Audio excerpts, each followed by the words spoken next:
Nós não percebemos nada de pediatria, ok? É uma das áreas que não percebemos. Empatia e confiança dos pais, de forma a que eles se sintam seguros. E como é que controlamos e como é que a introdução do ecrã, quando é que deve ser feita?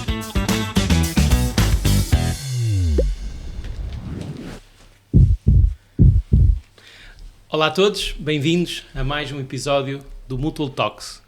Hoje tenho o prazer de ter cá a doutora Carolina Figueiredo, a nossa pediatra, aqui da Mutual Clinic, que foi licenciada e mestrada em Medicina pela Universidade de Lisboa, é especialista em pediatria, além de também colaborar connosco, tal como disse. Queria-te agradecer muito o facto de teres aceitado o nosso convite e obrigado. Obrigada também, feliz convite. Nós, habitualmente, neste nosso podcast, o objetivo é efetivamente dar a conhecer pessoas de impacto, de conhecimento e de relevo na sociedade, principalmente relacionado com a saúde, e penso que és uma pessoa que traz, sem dúvida, uma mais grande valia. E as pessoas que estão do outro lado a ouvir-nos querem saber um bocadinho mais quem é a Carolina, ok? Vou tratar por Carolina a partir daqui. Sim, por favor. A Carolina, nós temos aqui uma coisa em comum, tu és natural de... Vila de Conde. Vila de Conde. Eu também sou natural de Nasci Vila e de cresci Conde. em Vila de Conde. Em que freguesia? Mindelo. Mindelo, ok. Eu Perto tenho da praia. a minha morada fiscal, embora agora não moro lá, moro cá em Baraga, até é lá muito perto, que é em Lavra, ok? Em Geiras, por isso é muito perto de Mindelo. No meu caso, sou natural do Outeiro Maior, não sei se conheces. Um bocadinho mais para o interior. Muito mais para o interior, ok? Deve ser das freguesias mais para o interior, mais perto da Trofa. Muito bem, e então és natural de Mindelo, estudaste em Mindelo, fizeste a primária Isso. em Mindelo, secundária A secundária em Vila de Conde. em qual escola? É Afonso Sanches. Afonso Sanches, ok, recordo-me perfeitamente. Eu já não fiz nessa, que eu fiz, por exemplo, o ciclo na Saúl Dias, não sei se conheces, e depois na secundária passei para a Póvoa de Varzim.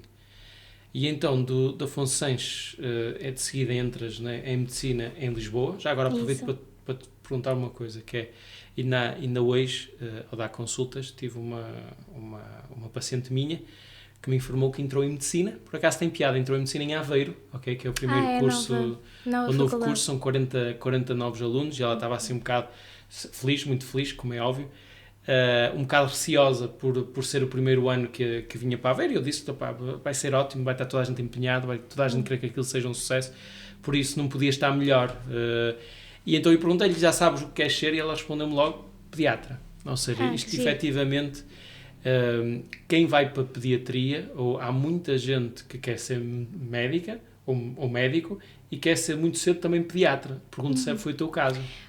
Curiosamente, não foi bem assim comigo.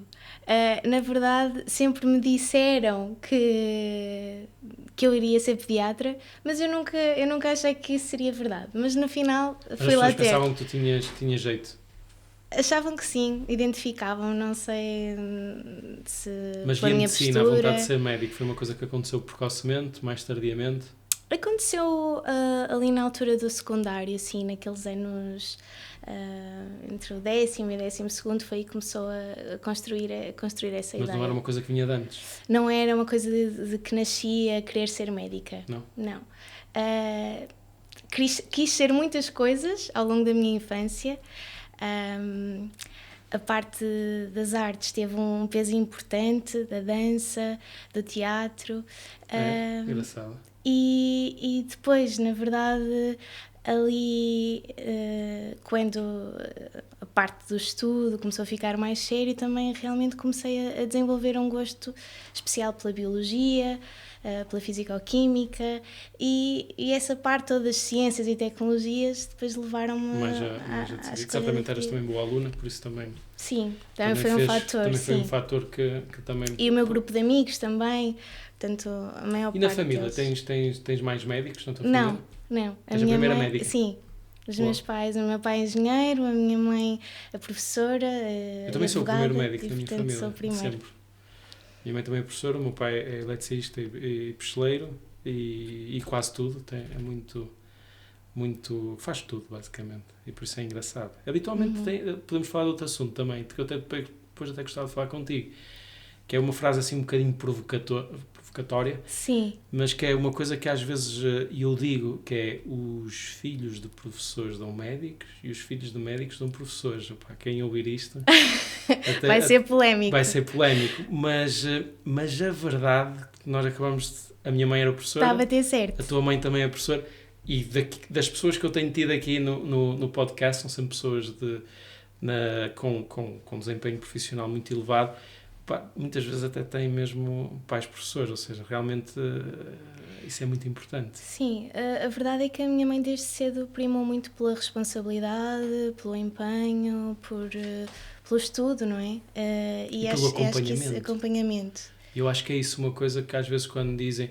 Até tenho outro colega meu que opa, também mais polémica ainda, e também quero abordar isso contigo, que faz sentido estar aqui a abordar isso como uma pediatra, e até que gostava que me comentasses isso. Que às vezes disse que um filho de militar dá hippie e o filho de um hippie dá militar. É curioso. É curioso porque muitas vezes eu, não sei, mas principalmente na fase da adolescência, acho que há um grande desafio da imagem, não é? Da imagem principalmente dos nossos pontos de referência dos pais.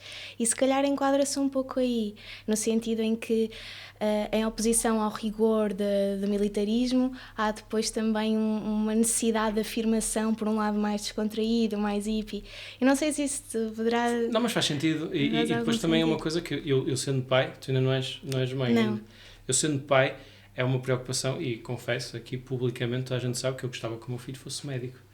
Mas também tenho a noção que a probabilidade vai muito contra mim, porque muitas vezes os filhos de médicos até ganham uma certa aversão à medicina pela pouca disponibilidade, pela ausência, pelas noites que os pais fazem de urgência, claro. E depois acabam por não querer seguir essa vida. E eu acho que, por exemplo, os filhos de professores, os professores trabalham muito, sem dúvida, é uma profissão cada vez mais exigente, então agora, se calhar, tão exigente ou mais do que um médico, mas, na verdade, os nossos pais tiveram muita disponibilidade horária muita para presença. Nos acompanhar, para nos corrigir, para ver se estava tudo bem feito, para sem dúvida. Estar de olho em nós. Concordas? Concordo. E eu acho também que o facto de haver uma expectativa grande pode afastar a criança em desenvolvimento, o adolescente, desse caminho. Por isso eu diria que a chave, se calhar, é não forçar esse caminho. E provavelmente ele irá por aí, se não for... Se sentir que é uma escolha dele e não, de alguma forma, uma moldagem, não é uma imposição. Vamos falar mais um bocadinho sobre isso. Já estamos aqui a saltar para a adolescência e a tua especialidade é um tema que eu gosto. É uma especialidade que é realmente fantástica, que vai dos 0 aos 18, não é? Ao início, quando eu acabei, quando estava a estudar, era dos 0 aos 16, agora já é dos 18. Sim, ou seja, inicialmente começou de ser dos 0 aos 12, aos 14 e progressivamente foi agora aumentando até aos 18 anos. Pronto, entretanto, tu entras em medicina, acabas medicina, embora realmente a pediatria não tenha sido um sonho de criança, acabou por se concretizar. Fazer sentido, e entraste no internato de pediatria até num sítio assim menos comum, pelo menos, que foi em São Miguel, no Hospital Divino Espírito Santo de Ponta Delgada. Muito bem. Foi assim, aliou-se à aventura, ao gosto pela pediatria. Isso foi pelo menos contactar com uma realidade um bocadinho diferente. Muito diferente. E as crianças dos Açores são diferentes das crianças do continente? O primeiro impacto era, eu não percebia o que elas diziam. Tem um sotaque surrado. Isso permitiu-me também começar a estar mais atenta à linguagem gestual, à postura corporal. Mas depois, facilmente, 2 semanas, já entrei na terminologia e nas expressões mais próprias deles. E pelo que eu percebi, tu fizeste uma parte do internato em São Miguel, que foram 2 anos, 2, 3? Sim, a primeira metade, são cerca de 2 anos e meio. 2 anos e meio. E depois acabaste por fazer a segunda metade, que é aquela mais das mais especialidades, diferenciada. Mais diferenciadas. E depois, isto acaba por ser uma grande vantagem de quem está assim em hospitais um bocadinho mais pequenos, que é depois pode fazer aquelas áreas mais diferenciadas em centros de referência. Exatamente. Pelo que eu percebi, tu foste... Sim, a minha escolha também foi estratégica nesse sentido, porque sabia a priori que depois iria ter essa possibilidade. Okay. E tive a oportunidade de estar no São João, no Centro Materno-Infantil do Norte, no Hospital de Braga, portanto, em vários hospitais, centros de referência da pediatria do Norte. E isso... E tu também és uma pessoa bom. Que, daquilo que eu percebo, até porque estive a ver o teu currículo, és alguém que gosta de desafios e de aventuras, até porque eu vi que também durante o curso acabaste por fazer um estágio no Chile. É verdade. E vi também uma coisa em comum que nós também temos, que fizeste Erasmus em França. Eu também fiz. Onde é que fizeste? Fiz em Lille. Lille, ok. Eu fiz em Grenoble. Mas normalmente tem piada que, quando, pelo menos no São João era assim, quem ia de Erasmus para a França tinha de ser fluente em francês. Sim, e em Lisboa também. Alors tu parles bien le français? Oui. Très bien, ok. On a... quelque chose je me débrouille. Je suis débrouille un peu. Je sais pas si on va arriver à traduire ça avec le vidéo et avec l'intelligence artificielle, mais on va laisser Hugo faire ça. J'espère que oui. Espero que ele consiga traduzir esta parte em francês. Pronto, e efetivamente isso uma pessoa vai contactando com diferentes realidades. Isso é sem dúvida uma mais-valia. Especialmente tendo em conta agora o ponto em que tu chegaste, okay, que é efetivamente, pelo que eu percebi, atualmente moras em Braga, e Braga é cada vez mais um ponto em que há muitos imigrantes, ou seja, há várias pessoas de vários lados, e nós conseguimos, isso eu vejo na minha consulta, perceber as diversas realidades das pessoas que vêm de outros países, das pessoas que vêm de outras partes do país. Acaba por ser uma mais-valia. Sem dúvida. Falar mais uma língua aproxima o doente do médico e vice-versa. Sem dúvida. E francês, pronto, nós temos alguns franceses, temos muitos americanos, que está também em Braga, temos muita comunidade brasileira, como é óbvio, mas também eu noto que há cada vez mais pacientes até de outras partes. E a verdade é que é importante nós percebermos a realidade dessas pessoas, que é muito diferente, ou seja, e perceber como é que essas pessoas também educam as crianças, imagino que sejam muito distintas. Eu, como recém-papá, okay, confesso que aquele ser pequeninho mete-me muita confusão. Já me pôs mais, então quando ele é mesmo muito pequeninho, é um desafio total, uma pessoa nem sabe bem como pegar nele. À medida que ele vai envelhecendo, vai se tornando um pouco mais fácil. E nós, como pais, e embora eu e a minha mulher, ok, mando-lhe um beijinho, sejamos médicos, nós não percebemos nada de pediatria, ok? É uma das áreas que não percebemos. Porque um bebé, uma criança, não é um adulto em ponto pequeno. Não, essa é uma frase-chave na pediatria, mas que continua sempre a ser certa. E a abordagem do bebê, da criança, do adolescente tem particularidades mesmo ao longo do seu desenvolvimento. Sim, que não uma criança com 3 meses, 6 meses, 1 ano é completamente diferente de um adolescente de 17 anos. Claro. E eu noto que aconteceu-me a mim e também aconteceu a vários dos meus pacientes. Há aqui uma grande relação que o paciente, ou seja, a criança, desenvolve com o seu pediatra, ou seja, que é uma relação de muita confiança, não só dos pais para o pediatra, mas também da criança para o pediatra, porque isto é todo um acompanhamento. Sem dúvida. Nos primeiros meses, eu diria que é mais importante conseguir sempre, não é? Mas principalmente nos primeiros meses, empatia e confiança dos pais, de forma a que eles se sintam seguros, para depois transmitirem essa calma e então aí a criança sim vai sentir à vontade para deixar ser observada e confiar. E notas que os pais dos teus pacientes são desconfiadas? Por acaso não. A maior parte... E a relação, por exemplo, mais nos Açores, aqui, notas que são bastante semelhantes? Confiam? Sim, confiam. Okay. Tendencialmente, as pessoas mais humildes penso que confiam mais. Talvez seja transversal às outras áreas da medicina, não sei. Claro. Mas não é nesse ponto que eu noto nenhuma diferença entre a população, não é tanto eu também há uma outra questão que também gostava de abordar.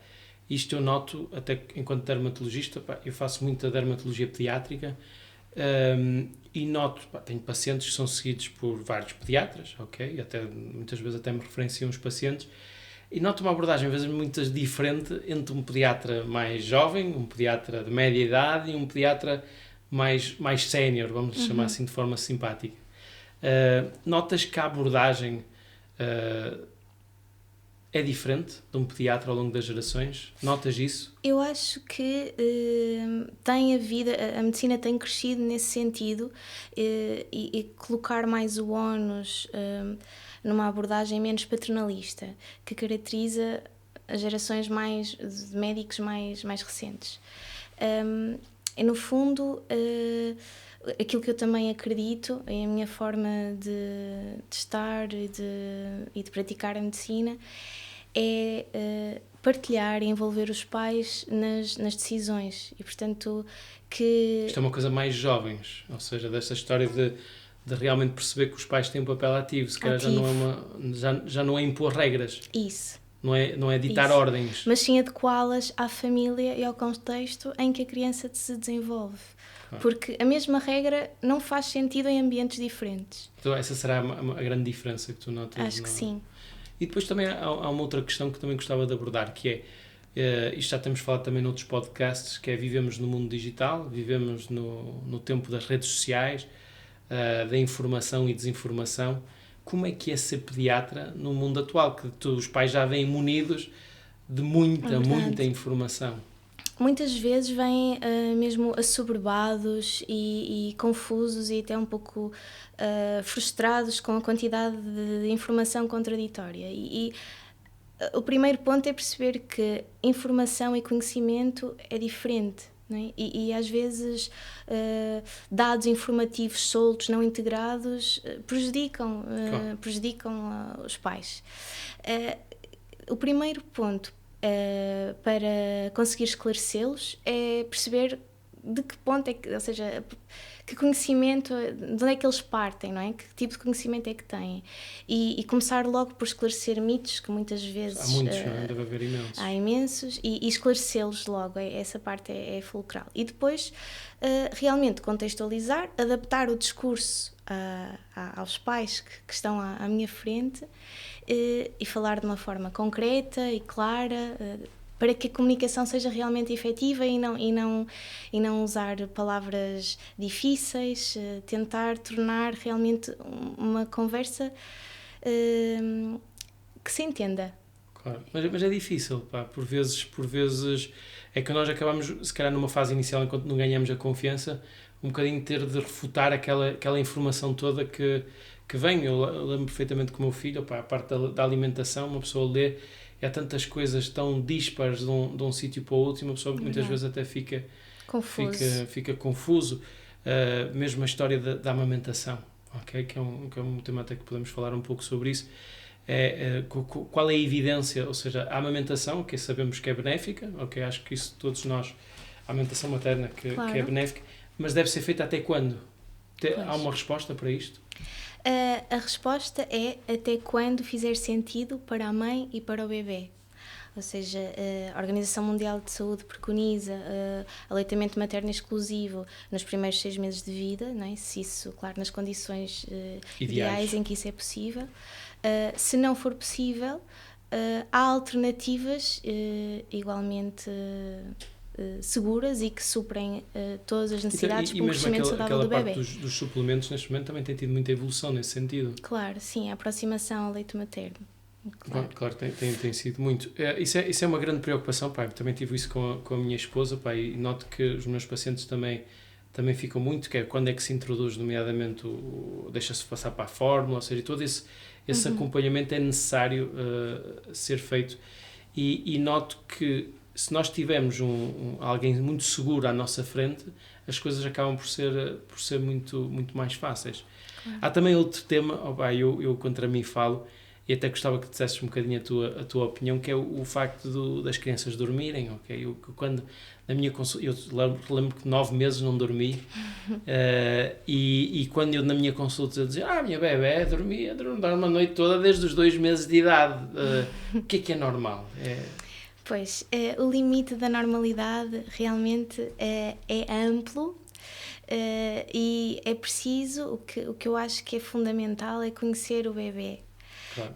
Os bebés são todos diferentes e se calhar para um bebê é normal desde os 3 meses conseguir dormir mais tempo, um período mais longo e outro ao contrário, em 6 meses ainda tem múltiplos despertares, portanto... Mas há técnicas para nós abordarmos isso, não é? Há uma série de técnicas, sim, mais do que técnicas, de o conhecimento, transmitir quais é que são os pilares do conhecimento, as necessidades do bebê, perceber quando é que ele está desconfortável.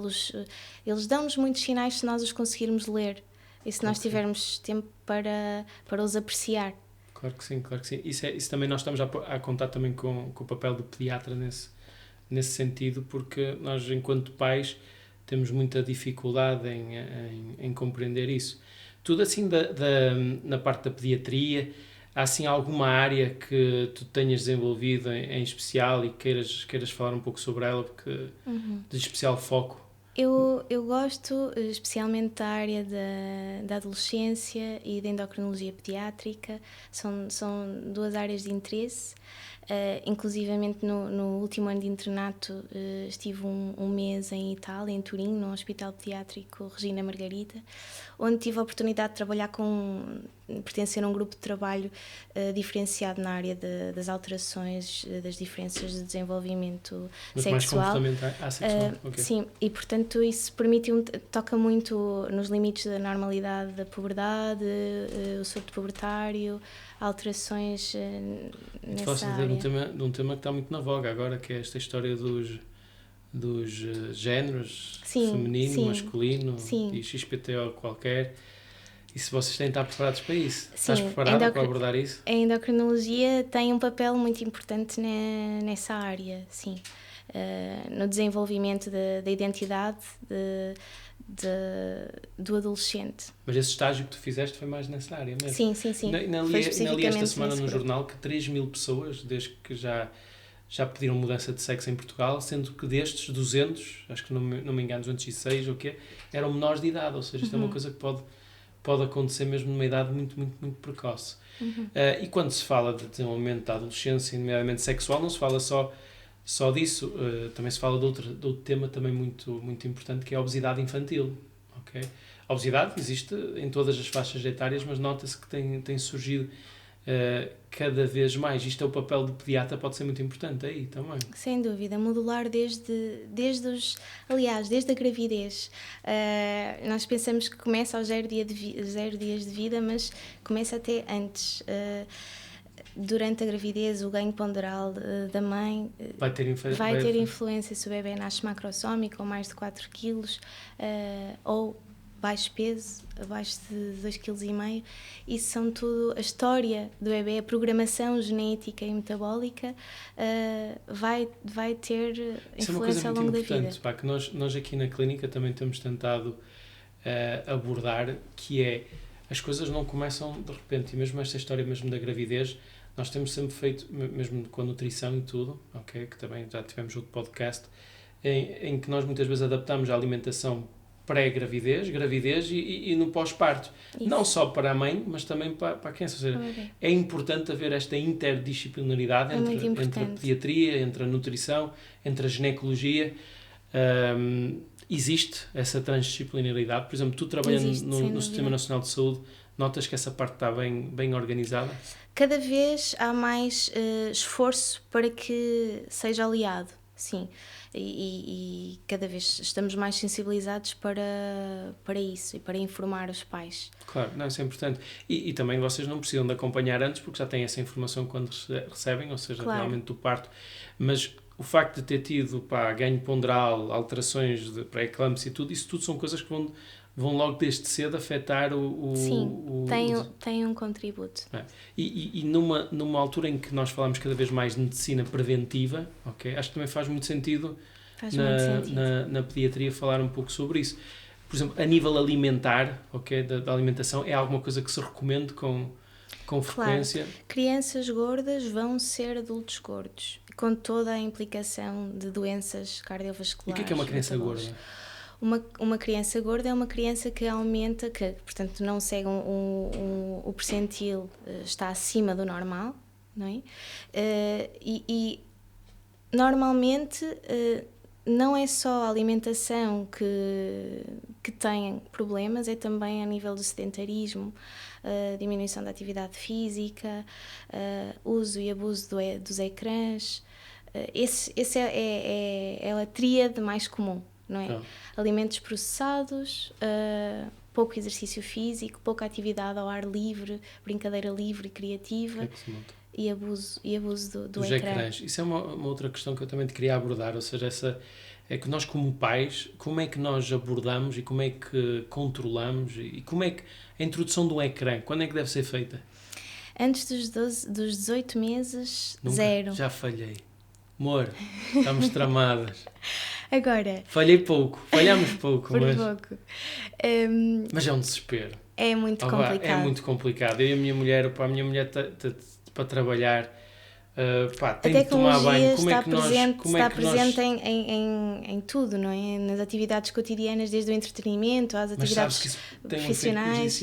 E sabemos que isso tem um efeito prejudicial. Porque isto é uma coisa importante que tu acabaste de dizer e que eu não tinha muita noção, que é o facto de nós habituarmos uma criança a estar à frente do ecrã está diretamente relacionada com a probabilidade de ele vir a ser uma pessoa sedentária, uma pessoa obesa e advém disso todas as complicações cardiovasculares associadas e metabólicas. Certo. Isso é impressionante.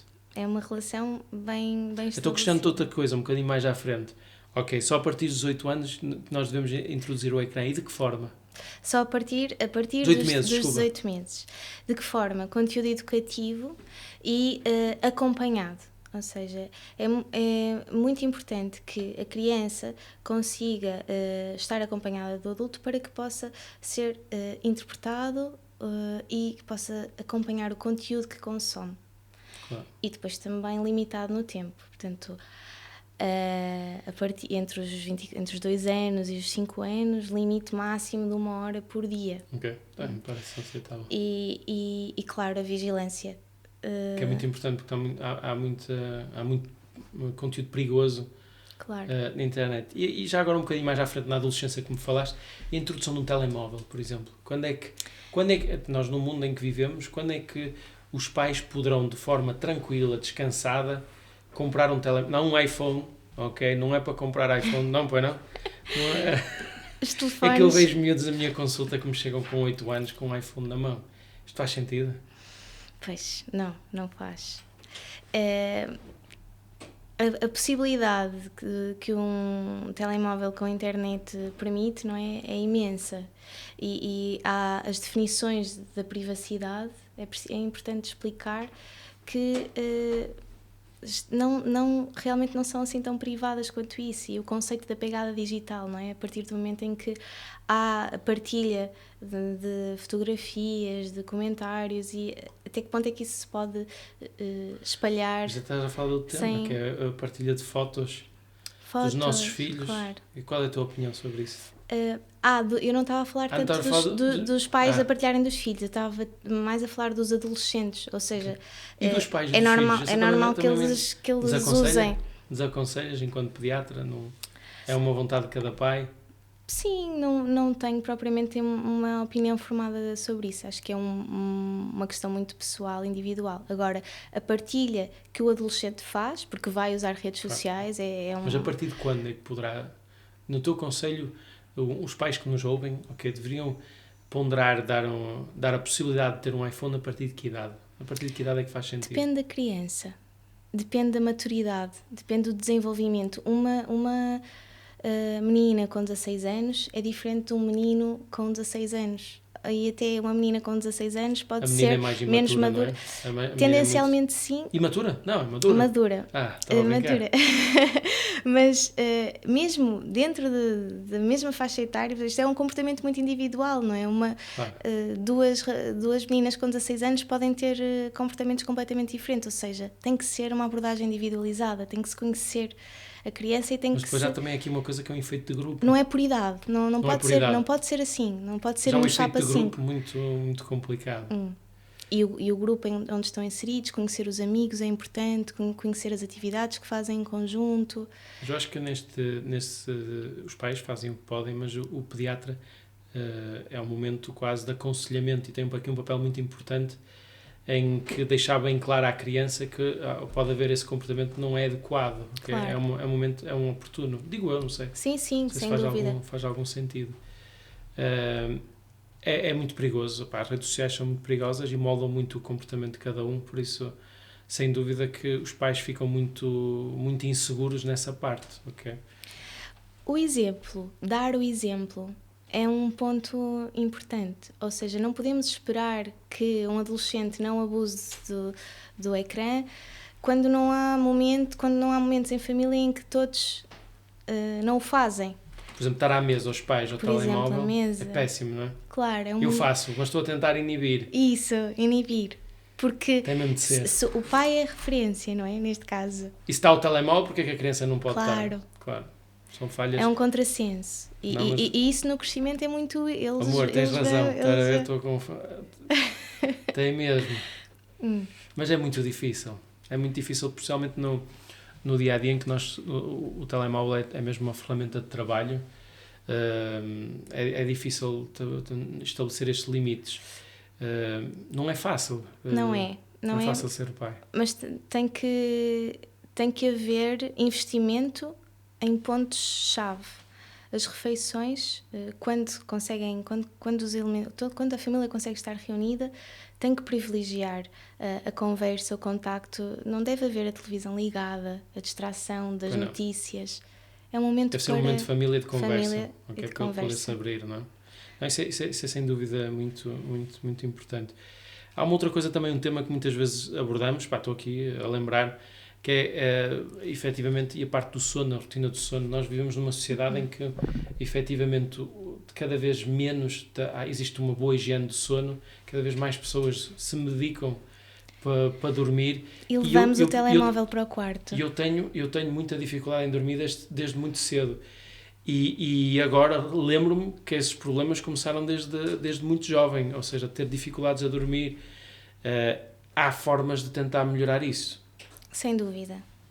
A higiene do sono compreende uma série de medidas comportamentais que, mais uma vez, se forem feitas em família, ou seja, como exemplo nas figuras de referência, perpetuam bons comportamentos.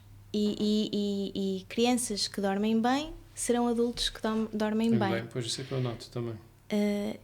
Portanto, desde cedo conseguirmos possibilitar isso aos nossos filhos é um ganho muito grande no futuro. Outra questão também que acho que também é pertinente e se nós estamos aqui sentados, eu estou com uma péssima postura, porque eu já tenho péssima postura desde sempre. Isso depois nota-se principalmente numa idade adulta. Enquanto pediatra, há algum tipo de desporto que tu recomendes assim ou seja, imagino, para começar, por exemplo, uma questão, a natação, tão muito bem se fala, a partir de quando é que devemos iniciar, quando é que é recomendável? Será esse o melhor desporto? Será que há outro? Não há um melhor desporto. O importante é que haja desporto, em que haja atividade física regular. Isso também vai ajudar no sono, não é? Exatamente. E que haja rotina, atividades extracurriculares que possibilitem uma criança ativa, fisicamente ativa. Agora, impor um desporto, um basquetebol, futebol, ou judo, não deve ser tanto por aí. Claro. Todos podem ter um efeito benéfico desde adequados. Muito bem. Tu, principalmente, tendo em conta que tu és mais especializado na área das doenças metabólicas e da obesidade, também é uma doença que se fala muito, que é diabetes mellitus tipo 1, okay? que é uma coisa que afeta muito algumas crianças. E o pediatra aqui tem também um papel fundamental no acompanhamento. É difícil na adolescência conseguir lidar com isso. Sem dúvida, mas cada vez mais há estratégias que possibilitam uma vida normal num adolescente que é bem acompanhado, que é responsável. Mas achas que todos os pediatras têm capacidade para acompanhar uma criança com essas particularidades? Neste momento, tendo em conta É uma área específica da pediatria, portanto exige alguma diferenciação nessa área. O facto de nós sermos acompanhados, se calhar, por um pediatra, se houver algum desses problemas dos nossos filhos, que temos de procurar, pelo menos, a ajuda ou entreajuda de outros colegas, que isso na medicina tem acontecido cada vez mais. Eu ainda era aluno de medicina e o professor Gutierrez, agora mando-lhe um abraço, ele disse muito bem, differentiate or die, ou seja, ou nos diferenciamos ou efetivamente não caminhamos no sentido certo, ou seja, cada vez mais nós nos especializamos numa área específica e o pediatra, eu acho que não estou a dizer nenhuma inconfidência, é o internista, mas dos pequeninos, ou seja, das crianças. Sim. Ou seja, efetivamente vocês sabem muito sobre quase tudo, mas também existem outros especialistas também dentro da área da pediatria que estão mais a... Há áreas de interesse, claro, que exigem diferenciação, empenho, estudo e o pool de doentes é diferente do endocrinologista pediátrico ou de um gastroenterologista pediátrico. Depois, dentro da pediatria, há uma série de subespecialidades. Porque da mesma forma que nós... nas idades mais ao gastroenterologista, ao endocrinologista, também dentro da pediatria também existe essa diferenciação. Sim. Tu és uma pessoa que nasceste em Vila de Conde, foste pelo mundo todo, foste para São Miguel e agora chegaste a Braga, ok? E é óbvio, estás a começar a conhecer e a dar-te a conhecer, e acho que este momento também é importante também as pessoas perceberem quem é a doutora Carolina Figueiredo, que é uma pessoa espetacular, uma pessoa simples, disponível e pronta para ajudar, e acho que sem dúvida que é uma mais-valia. E olhando e chegando a uma cidade, eu questiono-te, qual é a pediatra que tu gostavas de ser? Como é que gostavas de ser conhecida aqui em Braga? Qual é o perfil que tu gostavas? Eu tive ao longo do internato, que foi um período muito importante na minha formação, um período mais importante, mais exigente e levou-me a algumas referências. Realmente a minha orientadora, a doutora Ana Raposo, pediatra em São Miguel, foi uma pessoa que eu gostava de me aproximar no futuro da prática dela. Tinha uma capacidade de trabalho, de harmonia com os pais e realmente a partir daí conseguia ter um impacto muito importante na vida das crianças e dos adolescentes que seguia. Ou seja, o teu estilo é mais jogar um bocado com os pais e não ditar as regras, não é? Sem dúvida. Cada família é uma família com as suas particularidades, todo o contexto e temos que... Não há uma regra em uma medida. Muito bem. Carolina, quero-te agradecer muito teres vindo cá. Claro que isto dava pano para mangas, ou seja, tínhamos muita coisa para falar. É impossível falar só sobre alguns temas da pediatria, porque isto aborda dos 0 aos 18 e aborda quase todas as áreas possíveis e imaginárias. Queria-te agradecer muito o teu contributo, e o facto de teres disponibilizado para vir cá. Qualquer questão que os nossos ouvintes tenham, podem colocar nos comentários que a Carolina e eu vamos tentar responder. Se precisarem também da Carolina, ela está também cá na Mutual Clinic connosco, por isso é só marcar consulta. Obrigado e até à próxima. Obrigada.